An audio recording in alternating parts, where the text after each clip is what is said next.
Bienvenue sur le podcast. Très contente de vous retrouver cette semaine en entrevue avec Monsieur Florian. Comment on dit, Florian? Noutsos? Ouais, Qu'est-ce que Noutsos. Excuse-moi. C'est d'origine grecque. Ça fait voyager, tu vois. C'est ça. J'avais juste oublié de te demander ça en entrée de jeu, comment qu'on nommait ton nom. Coach énergétique et maître enseignant en Reiki. On va raconter à la fin, Florian, qu'est-ce que tu fais, puis tu vas nous raconter ta couleur à toi. Mais comme tu le sais, Fais voyager ton entreprise, on parle d'abord de voyage, de notre passion. Et si je te pose la question à toi, quel a été ton plus beau voyage et pourquoi? Qu'est-ce que tu nous réponds? Fais voyager ton entreprise, le podcast commandité par Voyage Déductible qui organise des voyages, formations en immersion. Si tu aimes le podcast, je t'invite à le partager et à le commenter sur ma chaîne YouTube du podcast Fais voyager ton entreprise. Merci de faire partie de mon univers et c'est parti. C'est bien marrant parce qu'avant de débuter, tu me parlais de la Jamaïque. Et pour moi, mon plus beau voyage, ça a été justement la Jamaïque.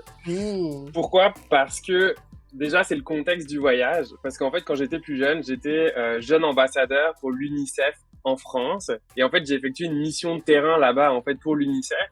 Pour aller, en fait, être observateur de comment la Jamaïque s'organisait, en fait, par rapport à tout ce qui était la lutte contre le VIH-Sida. Okay. Et pour moi, ça avait vraiment été un game changer dans ma vie, là, vraiment, tant à la fois par rapport à la destination qui est juste magnifique, mais aussi de connecter, en fait, avec les gens, avec les locaux sur place. OK. Parce que là, à ton accent, on comprend que tu n'es pas québécois, Florian. Tu es de où exactement? Exact. Je suis français, d'origine du sud de la France. OK, super. Saint-Raphaël, pour ceux qui connaissent. Bon, donc ça veut dire que pour toi, d'abord, la Jamaïque, c'est beaucoup plus loin chez toi que nous, hein, du Québec. Nous, c'est presque à côté finalement. Exact. Mais qu'est-ce qui t'a amené à faire ce voyage-là originalement? Est-ce que tu étais déjà impliqué ou qu'est-ce qui t'a amené? Effectivement, en fait, j'étais déjà impliqué au niveau de l'UNICEF en France, donc je pense que tout le monde connaît l'UNICEF, c'est présent aussi au Canada. Et donc, en fait, j'étais présent déjà au sein de l'UNICEF. J'avais fait précédemment, en fait, un voyage qui était en Russie pour participer au ce qu'ils appellent le Junior 8, qui est la même chose que le G8 où on rassemble les présidents, mais là, en fait, pour les jeunes. Et en fait, dans la continuité, il y avait ce voyage, en fait, pour vraiment continuer à travailler, en fait, sur le VIH/SIDA et surtout d'aller regarder, en fait, dans les pays qui n'avaient pas la chance, comme en France, en fait, d'être un pays quand même développé avec les moyens et tout, etc., d'aller regarder, en fait, plus précisément, comment ça se passe dans ces pays-là. Et ce qui était hallucinant, c'était de comprendre, tu sais, déjà d'ouvrir les perspectives et de se rendre compte que parfois il y a d'autres problématiques comme la culture, les croyances, en fait, dans les différents pays, qui peuvent être des bloquants par rapport à la lutte du VIH/SIDA. Et en tout cas, pour moi, à cette époque, j'avais quand même une vingtaine d'années, ça avait été vraiment un game changer dans le sens d'ouverture d'esprit, là, de se rendre compte, en fait, qu'il y a d'autres choses qui peuvent exister avec d'autres cultures, d'autres croyances, etc., là. Et qu'est-ce qui t'a surpris le plus là-bas? Je veux dire que tu t'attendais absolument pas. Je pense qu'il m'a vraiment le plus surpris, c'est qu'en fait, les hommes là-bas ne voulaient pas porter de préservatif, de condom, là, comme on dirait en bon français. Pourquoi? Parce que là-bas, un homme qui porte un préservatif, ça voudrait dire en fait qu'il est gay. Parce que en fait, dans le collectif, seuls les gays avaient besoin de se protéger. Non. Et moi, ça m'avait scotché parce qu'en fait, pour un homme, finalement, quelle que soit son orientation sexuelle, porter un préservatif, c'est quand même dire, je suis gay. Ah, OK. Fait que donc, c'est là que tu dis que la culture est venue quand même jouer sur faut changer la culture là, d'un pays là, pour venir changer les habitudes. Là. Et la deuxième chose qui m'avait là vraiment choqué, c'est le manque d'information. Et l'impact que le manque d'information peut impacter. Et là, il faut que je raconte une histoire très courte là, pour illustrer pourquoi je dis ça. On était dans une clinique en fait et on rencontrait une sage-femme qui nous expliquait en fait une histoire qu'en fait, il y avait une petite fille qui était arrivée qui malheureusement s'était fait violer et en fait avait attrapé le sida. Non. Ok. Et en fait, par manque d'informations, ses parents l'ont envoyée chez les grands-parents parce qu'ils avaient peur d'attraper le sida en s'asseyant sur les toilettes. Ah ben oui, OK. Non, mais tu te rends compte Ça l'absurdité. n'a pas de sens. Et puis, c'est sûr que, bon, voilà. Mais ce qui est choquant, c'est ça, c'est le manque d'information, en fait, ou de compréhension des choses et ce que ça peut amener, Ouais. l'impact que ça peut avoir. Mais là, tu dis, Florian, tu avais 20 ans. Ça fait combien d'années de ça? Ben, ça fait 13 ans, là. OK, mais c'est quand même pas... Parce que ça fait pas 25 ans, là. Ça fait pas Non, 13 ans. C'est hier, non. là, quand même, là. Ouais. Puis, est-ce que tu sais, est-ce que tu es resté au courant à savoir si aujourd'hui, ça l'a changé? Puis, est-ce qu'ils sont plus conscients? Est-ce qu'ils ont changé leur façon de faire ou leur façon de comprendre? Bah, c'est sûr que, tu sais, là-bas, il y a une antenne locale de l'UNICEF qui continue justement à éduquer sur ça. Mais ce type de changement-là, c'est profond parce que c'est vraiment culturel. Ouais. Il y a beaucoup de choses autour de la religion. Puis, justement, les Jamaïcains, il y a un attachement profond aussi avec la religion, la culture, en fait, derrière tout ça. Donc, ça prend du temps. Je pense qu'aujourd'hui, c'est sûr que l'information, elle se diffuse plus. Mais il y a une différence entre le fait que l'information se diffuse et le fait qu'elle soit intégrée. Ouais, c'est ça. On a beau l'entendre, mais si au niveau justement culturel, c'est pas encore dans les mœurs, ça changera pas comme ça là du jour au lendemain. Est-ce que les taux justement de VIH là-bas sont plus élevés que dans d'autres pays? Ouais, ouais. Ah oui, Alors, beaucoup. pour être honnête, je me souviens plus des pourcentages, mais c'était beaucoup plus élevé à cause que justement, il n'y avait pas de protection. Il n'y avait aucune protection.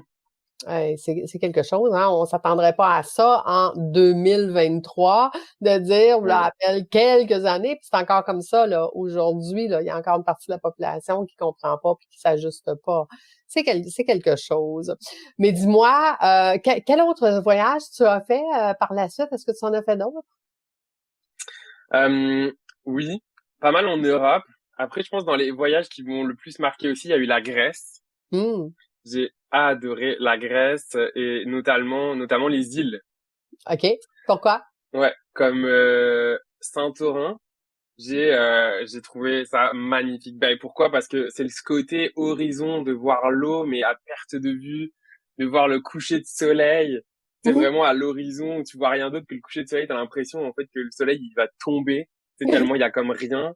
C'est magnifique. C'est magnifique.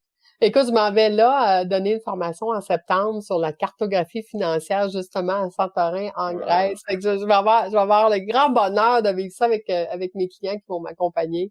J'ai le loisir, en tant qu'agence de voyage, de choisir où est-ce que je veux donner mes formations. Donc, je me suis amusée.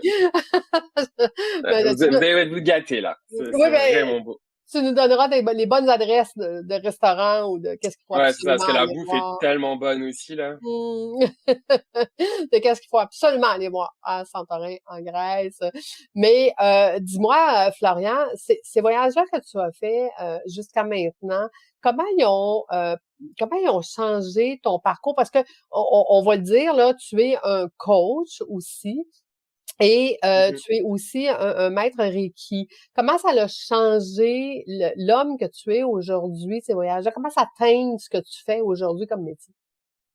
Wow, c'est tellement une belle question. Premièrement, je pense vraiment l'ouverture d'esprit.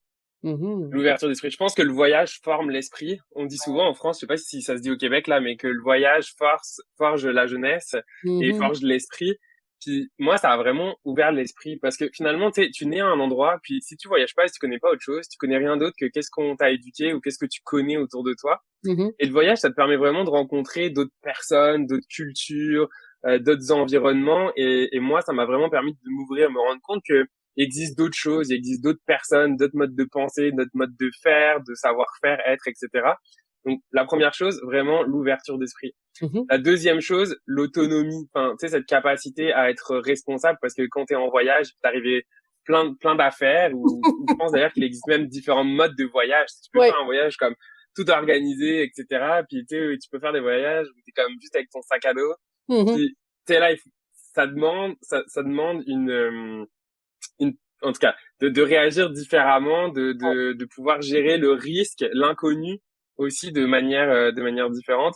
Et moi, ça m'a beaucoup aidé aussi à me connaître. En fait, les voyages, pour moi, ça a été aussi un moyen de partir à ma rencontre de moi, de me connaître par rapport à certaines situations et à me rendre compte que, ah, tiens, là, ça me stresse, là, j'agis comme ça, ah, ça, c'est facile pour moi, ça, c'est plus challenging, tu vois, c'est comme, Mhm. Mhm. Comment, raconte-nous qu'est-ce que tu fais comme métier là, à tous les jours?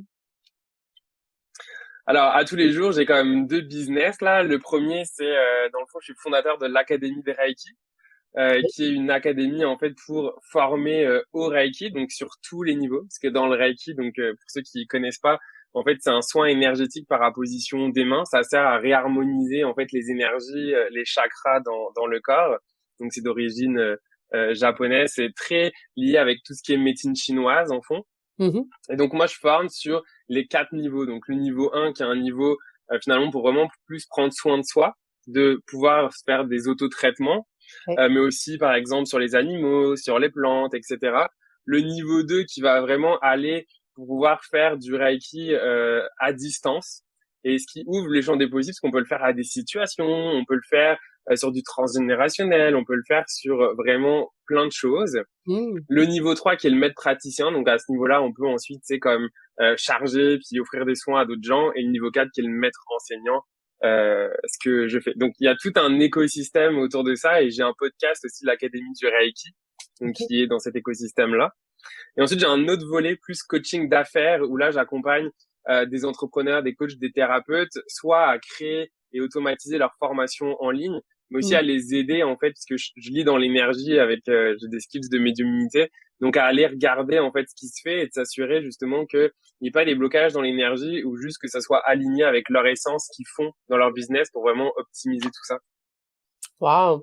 Et de là, comme tu dis, les voyages t'ont formé à voir plus grand que, ce qui a amené maintenant à aider même dans les choses qu'on ne voit pas. Tu sais, parce que moi, pour la cartésienne que je suis, le Mhm. Reiki, l'énergie, c'est pas quelque chose qu'on voit. Hein, c'est quelque chose qu'on ressent, c'est quelque chose qui va faire une différence au niveau justement de vibration, on dit tout le temps, là, mais Exact. de Mais savoir dans quelle vibration qu'on est, c'est pas évident, là. Mm. exact. Puis c'est marrant ce que tu me dis parce que ce que ça me dit en moi quand je t'écoute, tu sais, je suis comme, c'est marrant parce que je pense que le plus grand voyage qui m'est comme vraiment changé, c'était vraiment un voyage intérieur, mais en allant pas très loin de Montréal, Mhm. à Montebello, il y a un centre Vipassana. Je sais pas si tu Oui, connais le Vipassana. absolument, Puis oui. j'ai fait en fait il y a 3 ans une expérience Vipassana. Puis ça m'a tellement connecté à l'intérieur de moi, ça Mm. l'a vraiment, tu sais, changé ma vie là, de me rendre compte en fait de plein d'affaires sur lesquelles j'étais comme, tu sais, vraiment accroché identitairement, mais qui en fait ne m'appartenaient pas. Ça a vraiment changé aussi. Bon, ben, il va falloir faire des retraites avec toi dans ce style-là, hein. Donc, tu disais que t'es en Europe, fait on va commencer par les faire en Europe. Après ça, tu t'en Non, non, reviens. je suis à Montréal. Mhm. Ah, t'es rendu à Montréal? Je suis Est-ce à que Montréal. tu Ouais, vis à ouais, Montréal maintenant? tout à fait, je vis à Montréal. OK, OK. Bon, ben, excellent, super. On est à On a les côté. deux pieds à terre, Europe et Montréal, tu vois. Ben, c'est bon, c'est encore mieux, c'est encore mieux. On va faire des retraites ces deux côtés, c'est sur les deux mondes. Autant, comme tu dis, au niveau de l'entrepreneur, parce que je pense que il y a de plus en plus d'ouverture des entrepreneurs, de comprendre que l'énergie au niveau de l'entreprise, c'est pas juste cartésien, c'est pas juste des chiffres, c'est pas juste, tu sais, à un moment donné, s'il y a Exact. quelque chose qui fonctionne pas, c'est peut-être justement parce qu'on n'est pas en ligne avec notre essence ou ce qu'on fait, comme tu Tout dis. à fait. Ça peut ressembler à quoi, tu sais, quand toi, tu vois, exemple, un désalignement ça peut ressembler à quoi les tâches ou les choses qui sont à faire pour revenir dans quelque chose qui a du sens, pour arrêter des fois de se battre contre on sait pas quoi, mais Mhm. on se bat contre quelque chose, là, dans le fond, tout le temps, tu sais? Exact. Ben, en fait, ce qui est important, la première élément de réponse, c'est que déjà une entreprise, ça a sa propre existence. Et en fait, Mhm. souvent, on oublie, en fait, on pense que en tant qu'entrepreneur, c'est nous l'entreprise. Mais c'est sûr qu'on est le premier acteur dans notre Ouais, entreprise. ouais. Mais quand on crée quelque chose, l'humain, c'est la beauté de la chose. À chaque fois qu'on crée quelque chose, on met une partie de nous dans cette chose. Ouais. Mais ensuite, cette chose, elle a sa propre identité. Donc, Exact. une entreprise, finalement, elle a sa propre identité. Qu'on le veuille ou non, elle a sa propre énergie. Et donc, comment on fait pour dialoguer justement entre l'énergie de cette entreprise et nous, et s'assurer en fait que c'est en ligne? Parce que parfois, l'entreprise, elle veut autre chose. Il y a autre chose qui est là pour elle. Et donc, du coup, comment ça marche? C'est déjà faire communiquer les deux pour s'assurer en fait d'aligner en fait qu'est-ce que l'entreprise veut, qu'on l'écoute, mais qu'elle, elle nous écoute aussi. Et donc, comme ça, on peut le travailler dans l'énergie. Et ensuite, il y a nous avec nous-mêmes. Et le premier élément, souvent, c'est que on se rend pas compte, en fait, des croyances limitantes ou des blessures qui déforment, en fait, notre réalité, notre perception du soi. Et donc, dans l'énergie, on est capable d'aller regarder et de se rendre compte que, OK, mais là, regarde, c'est pas ça qui est là pour toi. C'est plutôt ça, mais tu t'empêches de ça parce que, au niveau de, par exemple, dans le transgénérationnel de ton père, ils ont eu des problèmes d'argent. OK? Et parce qu'il y a eu des problèmes d'argent, toi, en fait, t'en as pas conscience, mais tu fais que recréer les mêmes patterns. OK? Tu sais pas, par exemple, garder ton argent, tu fais que, la dépenser. Ou ce que je vois souvent, c'est des personnes qui atteignent des plateaux de verre. Tu sais, qui arrivent pas à avoir, j'en sais rien, moi, plus de 100 000 de chiffre d'affaires. Parce que dans leur lignée, faire plus de 100 000, il y avait un contrat de loyauté. Tu sais, plus de 100 000, c'était plus que leurs parents. Puis c'était pas concevable de faire plus que leurs parents. Enfin, tu vois, il y a comme les comme ça, là. blocages. Puis surtout au Québec, ici, il y a eu, dans l'ancienne génération, je te dirais que dans les années 50, les seules personnes ici au Québec qui faisaient de l'argent, c'était la mafia. Donc, c'était ceux qui étaient pas corrects dans la vie. Fait que faire de l'argent a toujours été associé tu sais, c'est mauvais, c'est pas bon, on n'est pas des bonnes personnes quand on fait de l'argent. Et ça, je te dirais que je commence à le voir, moi, dans les nouvelles générations. Ils ont plus cette conscience-là, ça fait trop longtemps. Donc, les grands-parents, les parents, tu sais, de mes générations à moi, là, ils étaient vraiment ancrés là-dedans. Donc, ces peurs-là, comme tu dis, intergénérationnelles, qui ont resté, puis fait, tu sais, les jeunes sont un peu plus conscients parce qu'ils se disent, ben, moi, je peux partir n'importe quoi en ligne, puis que ça fonctionne, puis que je vais vendre ça à plusieurs millions. Tu sais, fait qu'ils ont plus cette ouverture-là de dire, ben, c'est pas parce que je suis pas bon, c'est juste parce que, justement, je suis bon, j'ai inventé quelque chose et j'ai réussi à faire quelque chose avec ça, tu sais.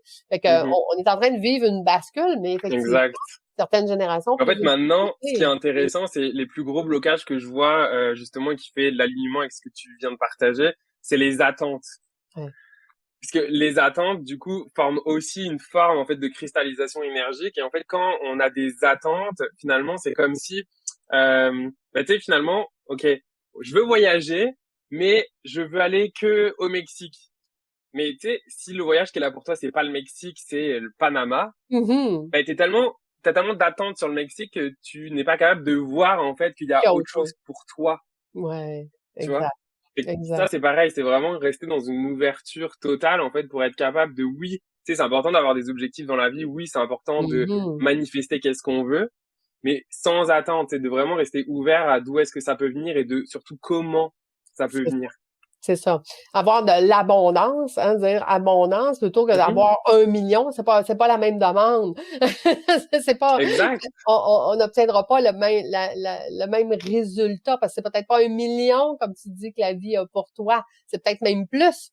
Tandis que donc, si tu demandes juste 1 million, ben, tu vas focuser là-dessus, puis tu focuses peut-être juste pas sur la bonne chose. Je suis d'accord avec toi. C'est fou de voir que même si, de façon cartésienne, quand je dis, j'amène mes PDG débordés à devenir des P, à travailler sur leur entreprise, ben, on fait un peu la même chose de ton côté, c'est que tu le fais en énergie, tu leur fais comprendre qu'ils arrêtent de focuser sur quelque chose qui est peut-être pas bon pour eux, mais au final, on est très complémentaires dans notre façon de faire. C'est vraiment, vraiment intéressant. Parce qu'on doit dire aux gens qui nous écoutent, moi et Florian, ça doit faire, ça fait quoi, 20 minutes qu'on est en entrevue. Ça fait 20 minutes, 30 minutes qu'on se connaît. On apprend à se connaître en ligne avec vous. Donc, je trouve ça vraiment hot. Dis-moi, Florian, si on revient au mode voyage, quel serait le voyage de tes rêves? C'est marrant parce que justement, le voyage de mes rêves, là, ça serait plus aligné maintenant avec qui je suis. Et ça serait d'avoir un voyage plus dans la spiritualité, justement, plus aller rencontrer, c'est bon parce que t'en parlais tantôt, genre des chamans, des mayas, enfin tu vois, d'aller découvrir en fait d'autres modes de vie que j'ai entreaperçus au travers de formations que j'ai suivies ou de livres que j'ai lus, mais que j'aimerais comme faire l'expérience. Parce que pour moi, l'expérience, c'est important. On le voit dans plein de choses. C'est bien de se nourrir de connaissances, d'informations, mais ça reste qu'à un niveau mental. Puis faire l'expérience, c'est vraiment le vivre avec tous ses sens. Ouais.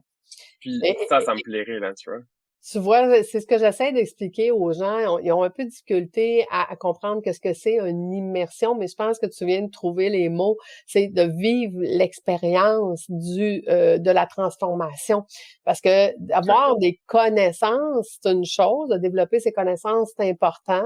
Mais ça va être par l'expérience qu'on va développer, en fait, notre capacité à utiliser cette connaissance-là. Hein? Donc, et moi, quand je fais un voyage, formation, immersion, tu vois, en moins de 16 jours, je vois des transformations vraiment hallucinantes de gens qui réalisent des choses, même si ça fait 5 ans, 10 ans, 15 ans qu'ils ont leur entreprise, ils réalisent des choses tellement intenses que quand ils reviennent dans leur entreprise, ils font des virages 360 parce qu'ils ont découvert tel ou tel point. Donc, c'est vraiment le fun de voir ça. C'est comme tu dis, l'expérience, l'immersion, le fait de pouvoir le vivre. Il y a rien de mieux. Mais complètement. Puis, tu vois, ce que tu proposes, pour moi, c'est vraiment important et les gens en ont de plus en plus besoin aujourd'hui et encore plus post-pandémie. Tu sais, les gens, ils ont du mal à se mettre en action. Ils ont du mal à faire l'expérience des choses. Et en fait, les transformations les plus profondes, elles se font dans l'expérience. Seulement. Elles se font quand tu le sens dans tout ton corps, quand tu connectes ton mental, ton corps, les sensations, les émotions. Si tu vis tout au travers de ta tête, il se passe rien, là. T'es comme coupé du monde. Exact. Et puis se mettre dans l'action, comme tu dis, le post-COVID, a amené quand même les gens sont gelés dans leur façon de faire ou dans qu'est-ce qu'ils peuvent faire, dans leur peur, mais qu'est-ce qui va se passer et tout ça. Puis quand on les sort de cet environnement-là, puis ils font comme, mais mon Dieu, c'est comme s'il y avait un choc électrique, là, mais mon Dieu. Oui. Je peux vivre, je peux redécider, je peux choisir, ben oui. Mais complètement.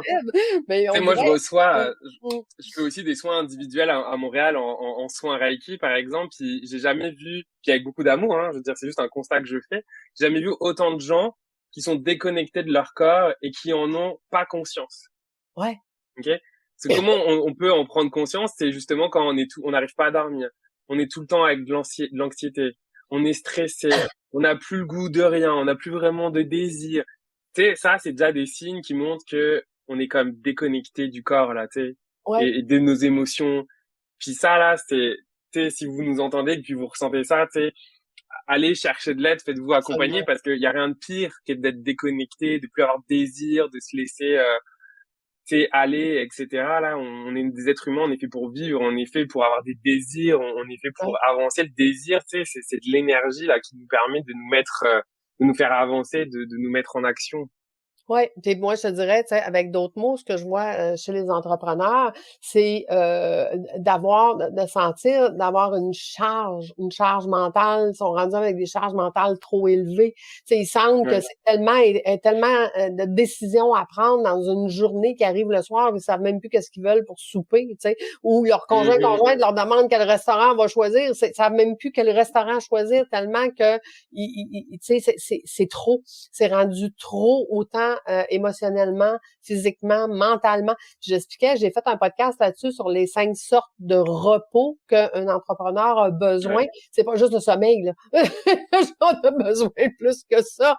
Et effectivement, je pense que... Le repos du mental. Oui, absolument. Mais je pense que le fait que l'immersion fonctionne bien, les voyages, formation, immersion fonctionnent bien, c'est un peu pour ça, parce que les gens viennent se reconnecter à qui ils sont, puis ils réalisent que où est-ce qu'ils sont, c'est peut-être pas ça qu'ils veulent maintenant. C'est plus ça qu'ils veulent maintenant.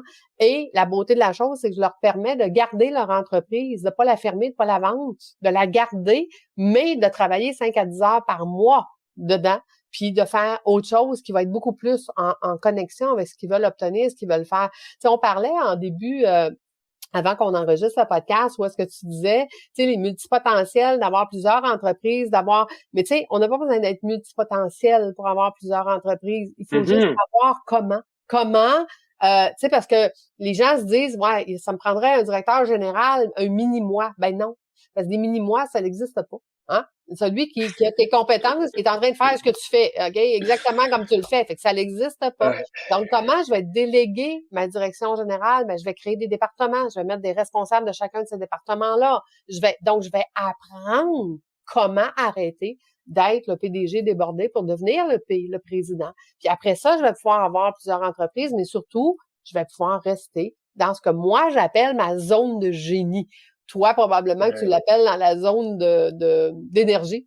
Mais en fait, c'est marrant parce que ce que tu dis, je fais le même parallèle dans l'énergie avec les gens. C'est-à-dire que, tu sais, toi, c'est devenir le P de votre entreprise, puis finalement de déléguer votre gestion en des départements, etc. Moi, je le dis, c'est comme à un moment donné, prendre conscience, en fait, que on n'est pas juste nous. OK? On a, tu sais, dans notre corps, aujourd'hui, ça a été prouvé dans les neurosciences, il y a plein de conscience et d'intelligence dans notre corps. Tu sais, il y a même de l'intelligence dans chacune de nos cellules. Donc, qui dit intelligence dit conscience. OK? Fait que c'est de prendre compte que c'est comme si on était un chef d'entreprise, mais de notre corps, puis il s'allait s'aligner avec chacune des consciences de notre corps, notre tête, notre mental, notre estomac, notre bras, OK? Et puis tout ça, à un moment donné, les écouter sans s'identifier à eux, pour être capable justement d'orchestrer tout ça et de faire aller tout le beau monde dans une direction. Mais d'avoir son mot à dire et d'être capable de dire, ben non, là, c'est pas ce que je veux. Puis tu sais comment dire, ben non, c'est pas ce que je veux, mais surtout, ben, qu'est-ce que je veux? Parce que souvent, les gens savent qu'est-ce qu'ils ne veulent pas, mais ils ne savent pas qu'est-ce qu'ils veulent. Ouais. Écoute, j'avais, juste avant notre entretien, on était dans un groupe, puis on avait une entrepreneur qui disait, elle dit, écoute, présentement, là, je suis même plus capable de décider, là, je suis tellement débordée, il y a tellement d'ouvrages sur mon bureau, elle dit, le bébé qui pleure, puis là, je sais plus que j'ai à faire, je sais plus c'est quoi mon problème urgent, je sais plus rien, tu sais. Puis je lui disais, je dis, écoute, il te manque 2 choses. Une cible, parce que si tu sais pas vers quoi tu t'en vas, ben, tu peux pas décider quel pas tu vas faire en direction de. Et 2, ben, ton plan stratégique qui est de repartir de cette cible-là puis de reculer, hein, petit pas pour dire aujourd'hui, c'est quoi le pas que je vais faire en direction de. Puis j'apparaît ça, ben, quand justement, tu as des choses qui viennent interagir, ben, tu es capable de dire ça rentre pas dans ma cible. Fait que je suis capable de dire non et je me sens pas coupable, puis je suis capable de faire des bons choix, tu sais. Fait que c'est exactement, c'est fou comment on dit tous la même chose, mais avec des mots différents, mais avec une énergie aussi différente. Toi, tu travailles l'énergie. Exact. Moi, je travaille beaucoup plus dans le mental pour les cartésiens de ce monde. Et il faut de tout. Absolument. Je trouve que c'est la beauté. Quand on démarre dans l'entrepreneuriat, souvent, on a cette peur de se dire, ah non, mais comment je vais faire par rapport aux autres et on se compare, etc. Mais la réalité, c'est que je crois pas, en fait, qu'on réinvente les choses. On s'approprie les choses avec notre propre identité, avec notre propre couleur. Et on va chercher en résonance des gens, en fait, qui sont rendus là où on est. OK? Mais tout ça, c'est impermanent aussi parce que des gens qui sont rendus là où, par exemple, ça peut résonner avec moi aujourd'hui, ces mêmes personnes, demain, peuvent résonner avec toi et inversement parce que, tu sais, c'est pas linéaire, en fait, tout ça. Non, tout à fait, tout à fait. Écoute, Florian, un grand merci d'avoir partagé avec nous aujourd'hui. C'était un superbe moment.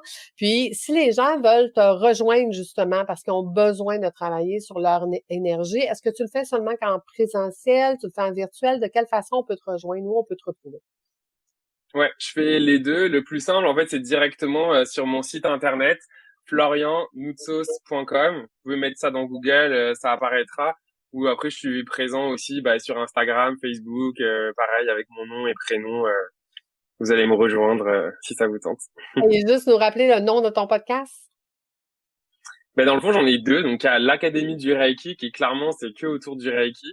Et j'en ai un deuxième qui s'appelle Les Éveillés, qui est vraiment un podcast là où je mets en avant, en fait, d'autres entrepreneurs ou des partages ou des outils, justement, pour favoriser l'éveil spirituel.